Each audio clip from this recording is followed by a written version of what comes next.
It's okay, little ones. Just passing through. We've just got to Edale. We've parked at Edale train station and we're going to go for a little forage in these fields. It's absolutely beautiful today. We just thought we saw three-legged sheep. But I think he just had it tucked under his belly. Why was you laughing at it? You were laughing at it. I wasn't laughing at it. I wasn't laughing. I thought it was cute. Look how nice it is out here.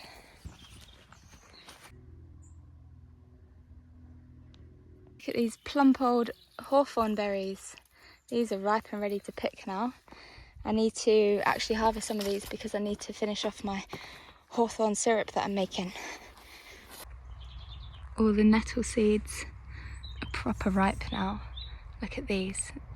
I'm going to be harvesting a lot of these to use on my energy balls that I'll be making for my skate retreats next month. Some peanut butter energy balls coated in nettle seeds.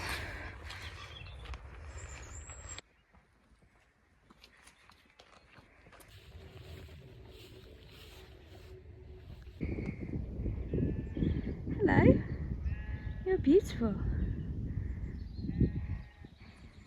It's actually turned out to be a really hot day. We're both dressed like goths in black, long sleeves.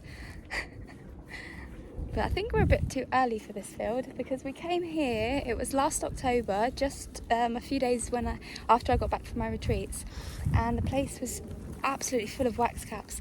It was amazing. There were so many different types: scarlet wax caps, butter wax caps, blackening wax caps, meadow wax caps. It was really, really beautiful, and we was hoping to find... Oh, speak of the devils, which one have you got? Is that a little butter wax cap? Yeah, I think so. It's not a parrot wax cap.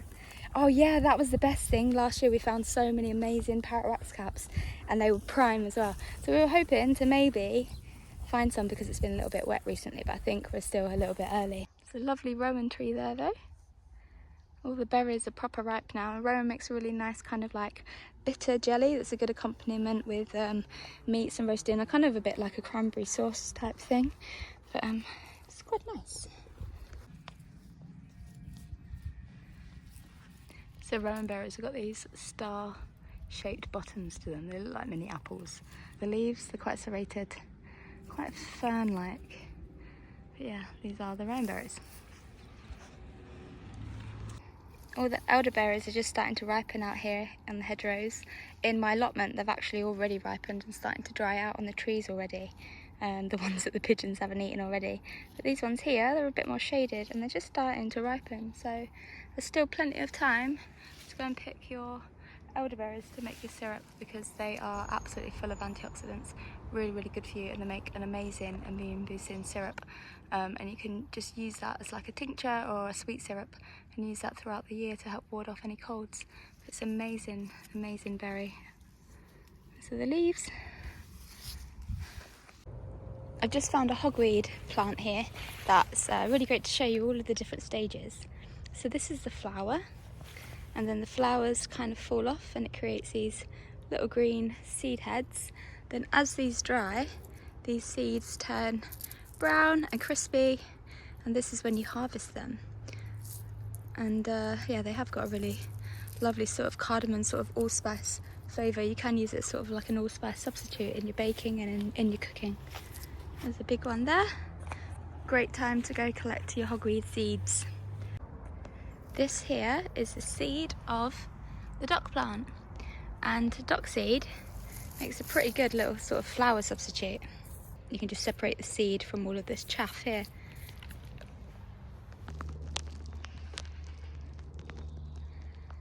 The acorns are all starting to ripen now. Look at how many are on this tree. You can make flour out of acorns as well. They need to be leached a couple of times in water to get rid of the tannins. But after that, you can dry them, grind them up, make them into a flour substitute. You'd crack these out of their shells, then you'd leach them in water a few times to get rid of all of the tannins. And you can use this little nut or kernel inside to make your flour with. Similar to chestnut flour. This vibrant orange little flower down here is called orange hawksbit, or my favourite name, fox and cubs. and it's called fox and cubs because these little flowers are said to resemble the fox, with these little unopened buds that you'll often see on the same plant as their little cubs. It looks quite similar to dandelion. It's in the Asteraceae family, so its cousins are daisy and sunflower, asters. These are the leaves. They form a kind of like a little basil rosette, and they're very, very hairy. Very hairy and very, very soft. And they can be dried and made into a tea, and that tea is said to help aid sleep and anxiety, digestive issues, and also skin complaints as well. I'm taking a little sprig with me because they're also a good luck charm. You'll often find these planted up around cottage houses because they're said to ward off evil spirits and just bring good luck to the home. We just saw some little birds taking the very last raspberries off of these bushes. I think this has just turned into a try all the berries on the hedgerow trip. What are those ones like, Chris? This one? These blackberries are delicious here. I've also just found a big old apple tree, but they're just out of my reach. And I don't know if Chris is going to be able to reach them either. But I would very much like to take some of these home. They're a little bit blemished, but that doesn't bother me once they're peeled, chopped up into a crumble. Chris, stop eating blackberries and help me. Can you reach that? Which one? All of them. Yes.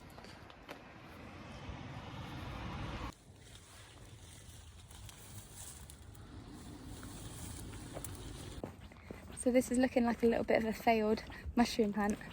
And I was just saying to Chris that it's so important not to get disheartened when you're out foraging, because even if you've been foraging for 20 odd years like we have, it doesn't really matter if you're not going out at the right times. So this field that we were on was absolutely full of mushrooms in mid-October, and we just took a bit of a gamble to drive up here to see how it was, and yeah, nothing, the odd one or two. So yeah, you just have to keep checking your spots regularly and not get disheartened when you don't find anything. What have you found, Chris? Sheep. Paraglider. Let's have a look.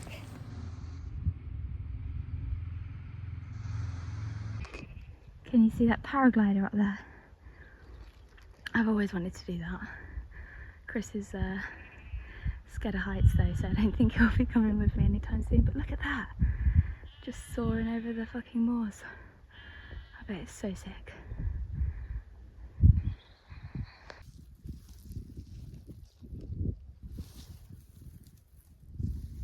Look at all these sloe berries. And sloes are absolutely delicious.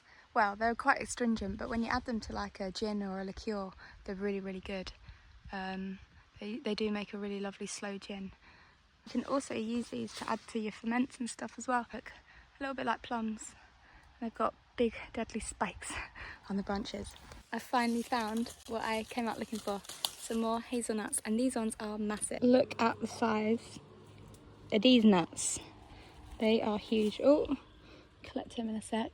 But you can harvest these while they're still green like this, as long as they've got a little bit of browning on the nut shell, then they're good to pick, and you can just dry these out on the side for a couple of weeks and store them throughout the year.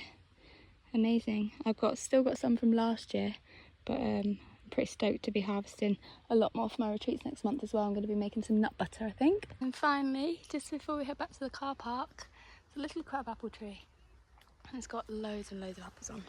Throw it up my basket or my backpack.